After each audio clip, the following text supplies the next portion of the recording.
Welcome back to another video. My name is Derek, and today we're going to be taking a look at this iPhone 13. It's not powering on. The owner has stated that it just stopped taking a charge. I believe that I'm going to be the first one to take a look at this phone, so I'm going to walk you through my step-by-step process in diagnosing an issue like this.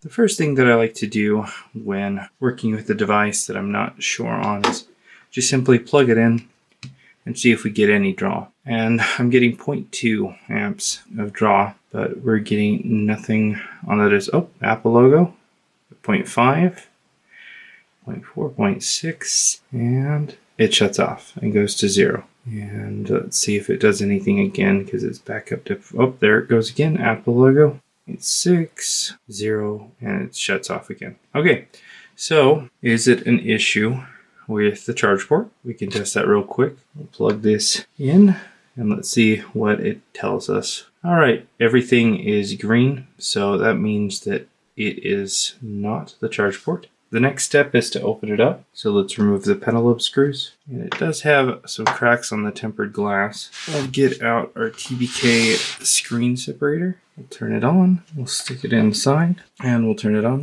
Lower the arm. All right, let's put some isopropyl alcohol drops on the corners here and start to lift it up. And the screen's coming up nice and easily. So we'll go ahead and turn that off. Release the screen, let's take out the phone, and let's separate the screen all the way. Get the top brackets out, and it looks like I'm the first one in here. There is some interesting marks right here from like the edge of the battery, so I wonder if this is simply just a bad battery. Could be. So let's take out the bracket and disconnect the battery. Next we'll get out power supply and we'll get out our iPower and we'll hook it up. Find our iPhone 13 and we'll need to disconnect the charge port. This one's kind of an awkward one to install because of its location. But we will be able to connect up the battery connector and the charge port connector. We'll turn on the power supply and we're going to set the voltage to 3.8. And we'll put in the output, and it should say 0. If it automatically says that it's drawing something, that means there's a short on the motherboard. So now what we'll do is we're going to, if we click the power button here and we get an automatic amp draw, that means there's a short somewhere. So here we go, let's check. We've got a pole, but now it's gone down to 0, or 0.001. Let's see what happens when we hit the power button here. It's not even trying to boot. Means it's not even getting the response. Let's try the power button. The power button's working. Let's see if we can get past about 10 seconds or so is how long it took before it shut off. It looks like a normal boot sequence and it's on. So I wonder if this is simply the case of a bad battery. Oh, and it shut off and it's coming back on. So it's boot looping, but it is getting all the way on and it came on again. We have touch, but it shuts off again.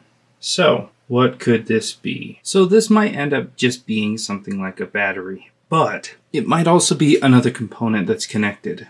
So what I'm going to quickly do is let's disconnect basically everything from the motherboard and see what happens then if we try to power it on. Alright, we got the screws out. Now let's take out the bracket, disconnect the proximity sensor along with all of the other connectors. Alright, the only thing still connected is the display. And that's it. Let's get our iPhone 13, plug back in the battery connector and the charge port, and let's see what happens right now when we just click on the power button. It does jump to 0.05, which I've seen that be a NAND issue. Let's go ahead and try to power it on now. Apple logo. Now the phone will boot loop without some of those things connected, but it wouldn't be until like a 3-minute mark. So if this still boot loops within a few seconds of it turning on, then we know that it's either the phone not liking the power supply and it's just a battery, or it's going to be a motherboard issue that we'll have to troubleshoot. So is it going to shut off on us again? And it did. And will it come back on its own? Looks like it's going to restart, maybe.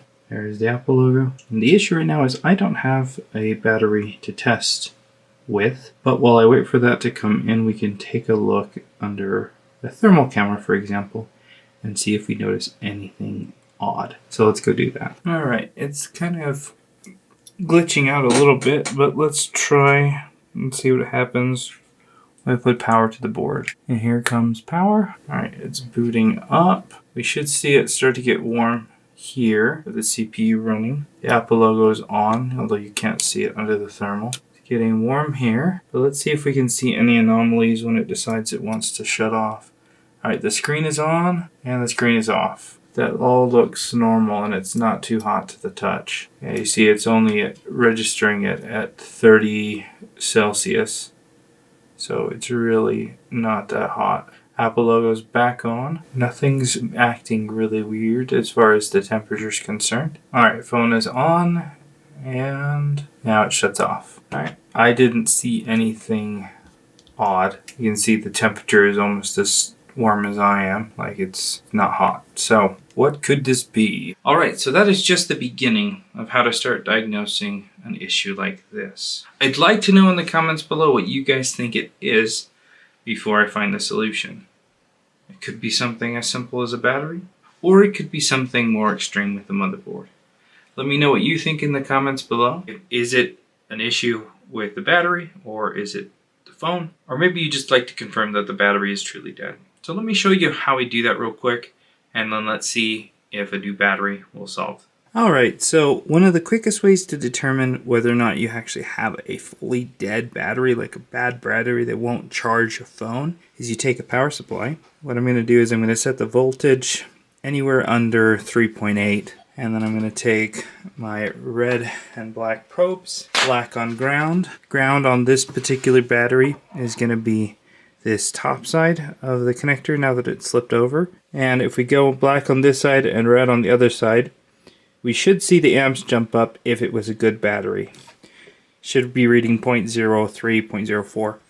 So for example, here we've got a new Amcentrix basic battery. And if I do the same thing, we do the black on the awkward. If I do the black probe here on the outside and the red on the inside of the big bars, we should be getting a draw of 0.039. That tells me that this battery is truly dead and this one should work.